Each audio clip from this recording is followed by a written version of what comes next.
Hello, everybody. My name is Graham Elwood, and you are watching The Political Vigilante. Truth rising up like a bat in a cave somewhere in the outskirts of Gotham City, underneath Wayne Manor. We are here. Pushing some truth, kids.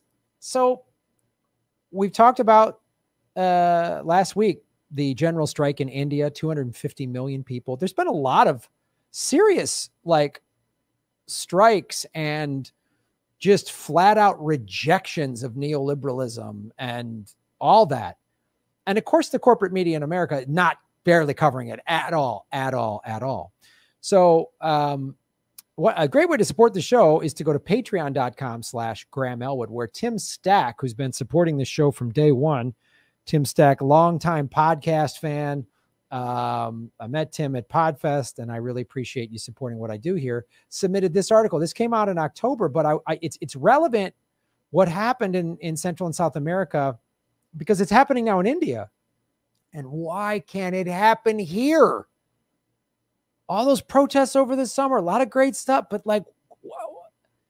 So this is back in October.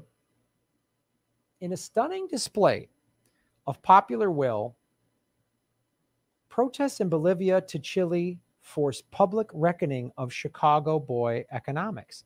Now, what happened in Chile, this is economics that went back to Pinochet. Now, this is something Lee and I talked about on Government Secrets.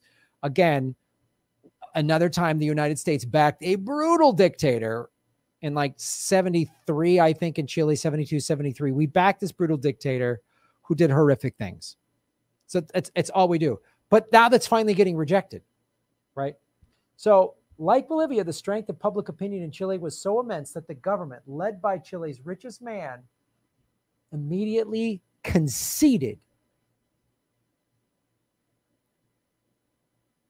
America, general strike. I don't know when do you want to do it? When do you want to do it? When are you ready?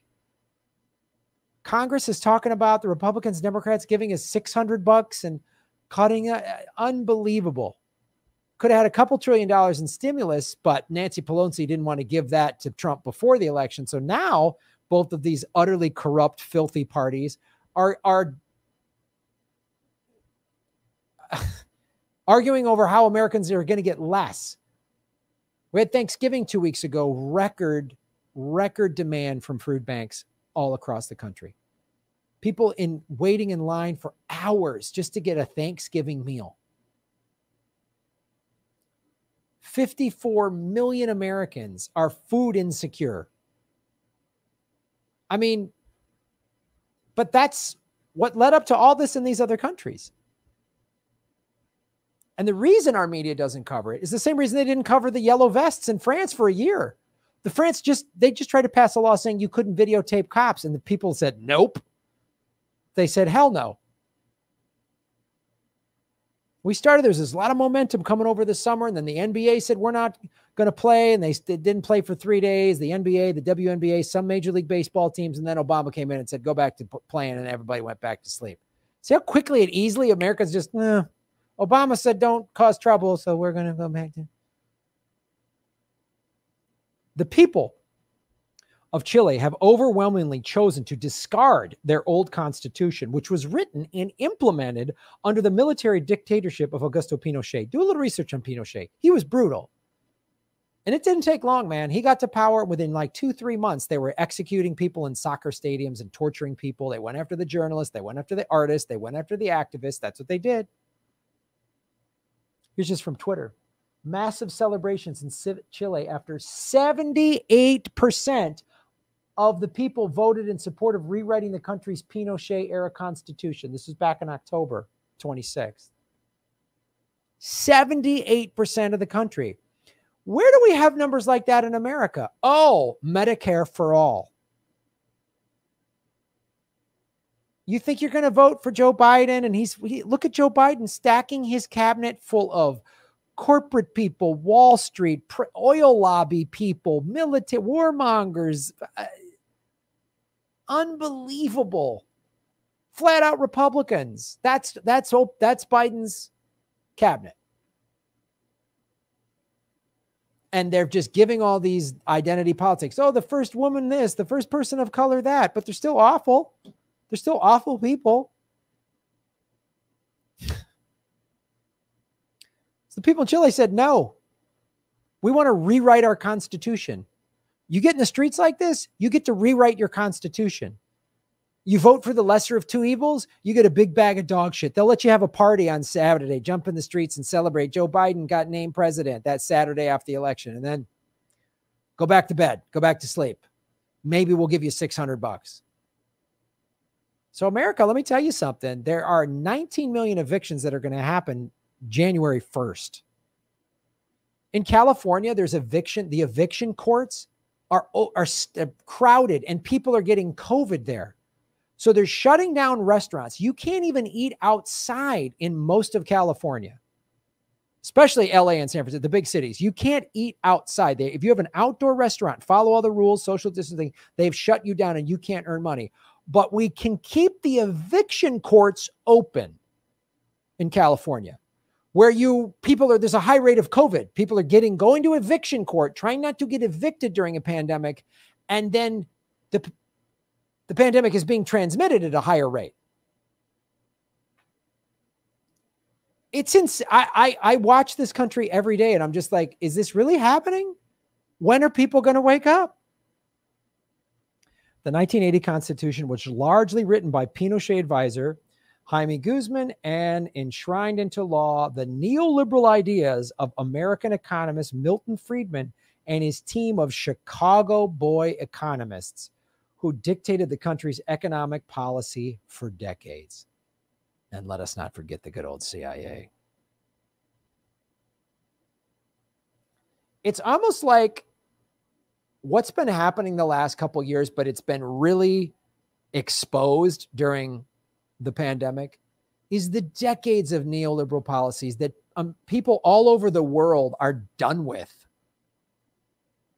I mean, we've seen protests in a dozen countries where it's always the same. The specifics are a little different, but each country is very similar. We're tired of the powerful people. They have everything. They cut back these services or they raise the transportation costs of, the buses or whatever. And people are just like, we're done. We're done. And you can't sit there and say, well, COVID, when there's billionaires making record profits during this pandemic. Your unemployment's going to end December 26th, and you're probably going to get evicted January 1st, but Walmart's doing great. Amazon's doing great. The billionaires are doing great. The banks, they got $4.25 trillion in the CARES Act. So they're good. They're good. They're good. Nancy Pelosi's going to go on another vacation, going to eat some high-end ice cream. She doesn't give a shit about you. Neither does Chuck Schumer. Neither does Mitch McConnell. Neither does Lindsey Graham. None of these people give a damn about you. They don't give a damn about you. They didn't give a damn about the people of Chile, and the people of Chile said, sorry. 78% after what happened the month prior in Bolivia. The historic vote comes just days after another overwhelmingly progressive electoral victory in Bolivia, where citizens rejected the conservative Inez administration, who came to power in November in a U.S.-backed military coup. Gee, have we ever talked about that before on this show? Every episode of Government Secrets, please listen to that. I have a Government Secrets playlist on YouTube. If you like listening to it, it's a podcast on iTunes and Spotify. It's Lee Camp and I. I love doing it. And that's all we talk about is all the awful crap America has done over the years. Yeah. Government-backed coup. That's what we do. We can't feed our own citizens. We have contaminated water in 1,000 cities. We have an opioid epidemic. We have an obesity epidemic. We have people dying because they don't have health care, but we can't. Well, how are you going to pay for Medicare for all? But we always got money for a coup. We always got money for bombs and a coup. Yesterday, Bolivia. Today, Chile. Tomorrow, Ecuador. It's possible for popular movements to win. Latin America has shown that numerous times in the past 20 years, remarked Ole Vargas, who covered the events in Bolivia for Mint Press News. This article I got out of the Mint Press News by Tim Stack sent it to us. So they're waking up in Central and South America. When is America going to wake up? Protests against greed and inequality are spreading like wildfire through Latin America. Maybe that's why Trump built the wall. He didn't want revolution coming across the borders. You can protest a little bit, you can, all right, we'll put Black Lives Matter on the jerseys of major sports teams. We'll put Black Lives Matters on the stadium floor or whatever. Okay. We'll just do that for a little bit over the summer and everyone's back to sleep. We're watching football. We're not going to shut anything down. Yeah.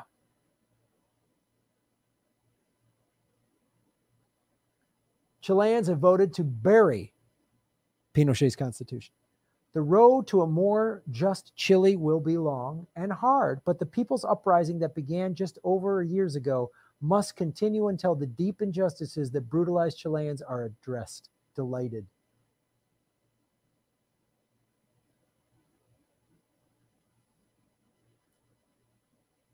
Bolivia, Chile, now India, France.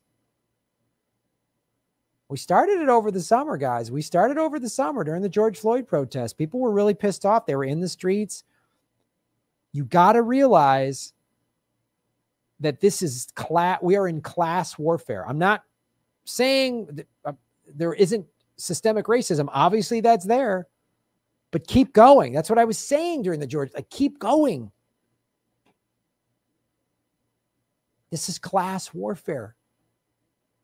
And neither Republicans or Democrats give a shit about you. Trump doesn't give a damn about you.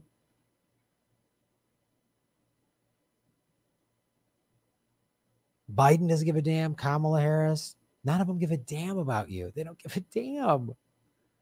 The people of Chile woke up to that. The people of Bolivia woke up to that. We have to reject this awful neoliberal policies. Congress just voted to approve a $780 million war budget,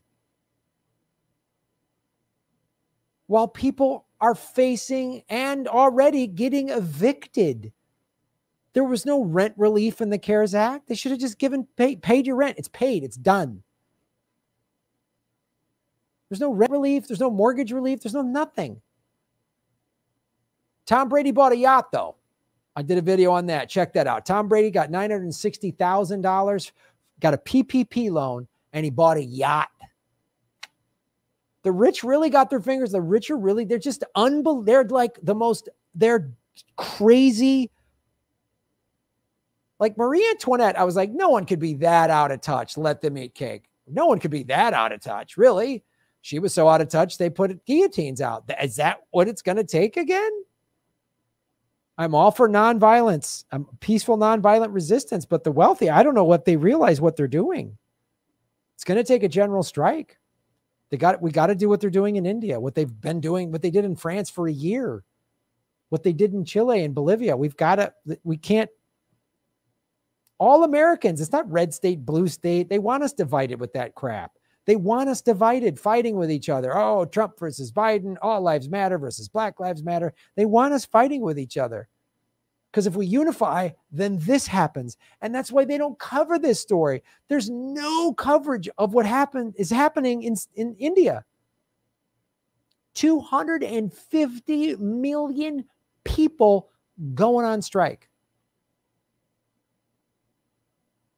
That's almost 25% of the population. Imagine if 60, 70 million Americans went nope and walked. Shut it down.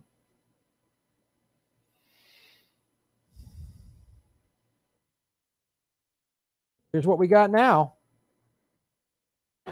Happy Thanksgiving. On a Thanksgiving made tougher by keeping many families apart, those who made it here faced a more pressing need. This year, I mean, we've been holiday level busy since March. Nationwide, 54 million Americans don't have access to sufficient food. In Texas, the long lines tell a story not lost on fifth grader Orion Jean, who organized a campaign to donate 100,000 meals by Thanksgiving. Looking at all of the people that don't have jobs or don't have access to things like food and clothes and all of these essential things that we sometimes take for granted, on Thanksgiving Day. Really sad, because one of the most memorable parts about Thanksgiving is the Thanksgiving meal. So knowing that I can help in just the smallest way makes me want to. At the Christian Center of Fort Worth, a negative COVID test came before anyone could help hand out food. How does it feel to be able to give back to these folks? I feel honored. I feel blessed that I'm able to give back to them. Blessings went both ways. Parrish Jarningan lost his job to the pandemic. Parrish, if you didn't have a place like this today, I wouldn't know where I'd be. I'm just being honest. If he didn't have Americans helping each other out, he doesn't know where he'd be, because the government doesn't give a damn. We don't have Medicare for all because the big pharmaceutical and the healthcare lobbies pay both parties and the media to say we can't afford it. It's not possible. And we have no progressive leadership. I'm sorry. The squad, Bernie, boo. Where are you? Where are you? Just tweeting, giving speeches? It's that thing Jimmy Dore talked about. The Progressive Caucus within Congress should say, we're not voting for Nancy Pelosi unless a bill for Medicare for all, a thing that 75, 80% of Americans want, based on whatever poll. The Fox News poll, that's all, you know, oh, do you want socialized medicine? It's in the 70 percentile. Come on. Richest country in the history of the world. This is all donations. This is all individual Americans donating money and time and food to make this happen. But Congress, Republicans, Democrats, they're going to go on break soon. They're going to have a really great holiday. Are we going to let them have a peaceful holiday? Are we going to let them have a peaceful holiday? We're starving, barely getting by. And they're going to be in their nice houses. Lindsey Graham, Mitch McConnell, all of them. All of them. They're just going to be hanging out. Tweeting out, oh, family and friends. Man, they're going to go to a nice fancy restaurant like the governor of California, Gavin Newsom. All right, folks. Thanks for watching the show. Support what we do. Like, share, subscribe, and shave your knuckles for justice. Boom. Thanks for watching, everybody. Please hit the like button, the subscribe button. Go to patreon.com/Graham Elwood and rockfin.com/Graham Elwood, where you can support the show. Also, I have a Bitcoin wallet, a Bitcoin Cash wallet, and an Ethereum wallet in the show notes. We're taking cryptocurrency. I have a Coinbase affiliation link. We're going to be getting on some other exchanges. So that's how you support the show. Make sure you hit the subscribe button. YouTube is unsubscribing us at an alarming rate. I have a PayPal button at GrahamElwood.com. I even have a Venmo at Graham-Elwood. There's a lot of ways to support our show. We are getting crushed by YouTube. We've dipped under 73,000 subscribers because of YouTube. Thanks for supporting what we do.